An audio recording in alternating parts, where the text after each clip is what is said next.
આ સારામાં સારું બિયારણ મળવાનું છે। બિયારણની જાત પણ અહીંયા કંઈક કહેવામાં આવી 35। આ જીજી 35 આવું ઉચ્ચ પ્રકારનું બિયારણ તમને ભારત સરકારમાંથી મળવાનું છે। ત્યારે જ્યારે આવા બિયારણોની જાત ઊંચી હોય 10 ગણો પાક મળતો હોય છે અને એ પ્રકારે ખેડૂતોની આવકમાં વધારો થાય એના માટે મોદી સાહેબની સરકાર અનેક યોજનાઓ લાવી છે। અહીંયા ખેડૂતોને લગભગ 800 ખેડૂતોને આજે આ બિયારણ મળવાનું છે। એમનું સર્ટિફિકેટનું વિતરણ પણ થવાનું છે। ત્યારે આવા સુંદર કાર્યક્રમ બદલ હું સુરેશભાઈનો ખૂબ ખૂબ માહિતી આજે સરકાર આપણને આપી રહી છે। National mission on edible oils bill 2025 થી શરૂ થઈ 2031 સુધી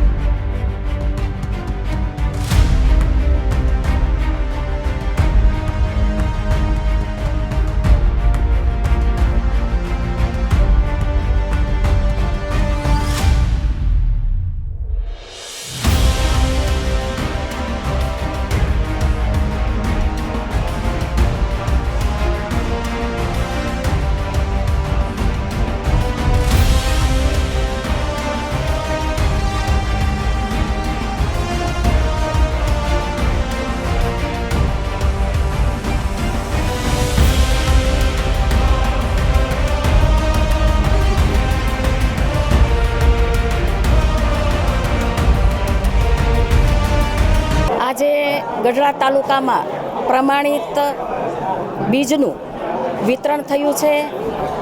આ સમગ્ર કાર્યક્રમ અમારા જિલ્લાના પૂર્વ અધ્યક્ષ સુરેશભાઈ, એપીએમસીના ડિરેક્ટરો, એના ચેરમેન શ્રી સુભાષભાઈ, ભારતીય જનતા પાર્ટીના અમારા પદાધિકારી મહામંત્રી વનરાજભાઈ, નગરપાલિકાના પ્રમુખભાઈ કિશોરભાઈ, અમારા મંડળના પ્રમુખ શ્રી દિલીપભાઈ, વિક્રમભાઈ, સૌ પદાધિકારી દ્વારા આજે આ કાર્યક્રમનું આયોજન થયું છે।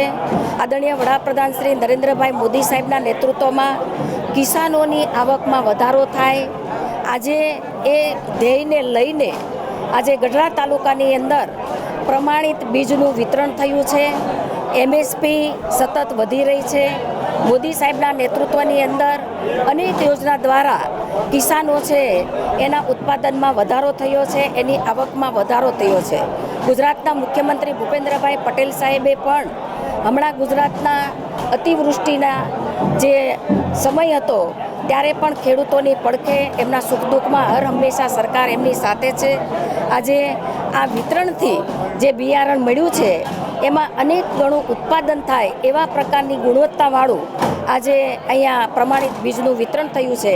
ત્યારે સૌ કિસાનો પણ પોતાની આવકમાં વધારો થાય, ભારત સરકારની મોદી સાહેબના નેતૃત્વની અંદર અનેક ટેકનોલોજી સાથે આપણો કિસાન આજે ખેતી ઉત્પાદનમાં આગળ વધી રહ્યો છે, ત્યારે એમને પણ શુભેચ્છાઓ પાઠવું છું। ખાસ કરીને આ કાર્યક્રમનું જે આયોજન ભારત સરકારના યોજના દ્વારા જ્યારે કાર્યક્રમ કર્યું છે ત્યારે આયોજકને પણ ખૂબ ખૂબ અભિનંદન આપું છું।